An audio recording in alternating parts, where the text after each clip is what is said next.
The skyrocketing influx of asylum seekers from volatile Eastern Democratic Republic of Congo entering Uganda through Ntoroko and Bundibugyo districts is caused by a Ugandan-based rebel group in DRC, the ADF, that has maimed, killed many and left homesteads touched to the ground through the earth scorch policy. However, the influx of vulnerable Congolese comprised of women, the young ones and the elderly is worrying leaders in Uganda. Those people have been tested and some of them have tested positive. It is really a point to worry about. Bubukwanga Transit Center in Bundibugyo district is one of the major refugee settlement camps, apparently hosting over 2,000 war victims, but resources to cater for them are still a mere drop on an ink in an ocean, according to responsible authorities. We still have a challenge because there are some refugees who are still in our communities. Now, I want to appeal to you agencies to ensure that these people are brought from there to this camp.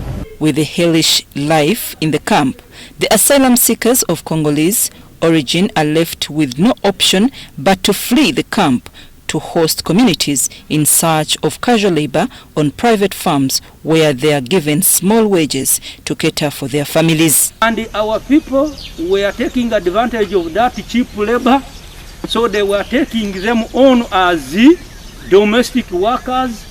Others were working on people's shambas.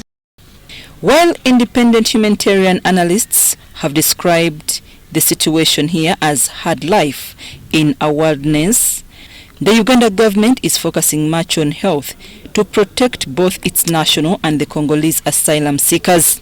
Esther Anyakun is Uganda's Minister for Disaster on her first tour of duty to Bubukwanga Transit Settlement Camp. She revealed that the Ugandan government had dispatched 50 million Ugandan shillings to Bundibugyo District Task Force for mass sensitization against the novel COVID-19 virus. The government of Uganda is releasing funds for the district task force teams to ensure that sensitization is ongoing in the districts up to the LC level. As life gets harder to the Congolese asylum seekers at Kanara Town Council is another point where internally displaced Ugandans by the increasing waters of Lake Albert are stationed like the Congolese in their need. They also plead to relocate them to safer places.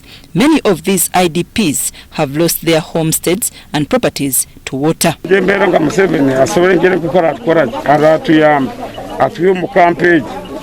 However, in the interim, the Uganda government had proposed to carve out part of Toro Semoliki Wildlife Reserve to the internally displaced persons for resettlement. However, the plans have since remained a dream on paper. They didn't have burial land. It has been an outstanding concern, but that one was handled. They have 10 acres for burial. The infection rate for COVID-19 in Bundibugyo stands at 30%. So far, 40 asylum seekers have tested positive of COVID-19 and only 5 are under institutional quarantine, while others are still in community.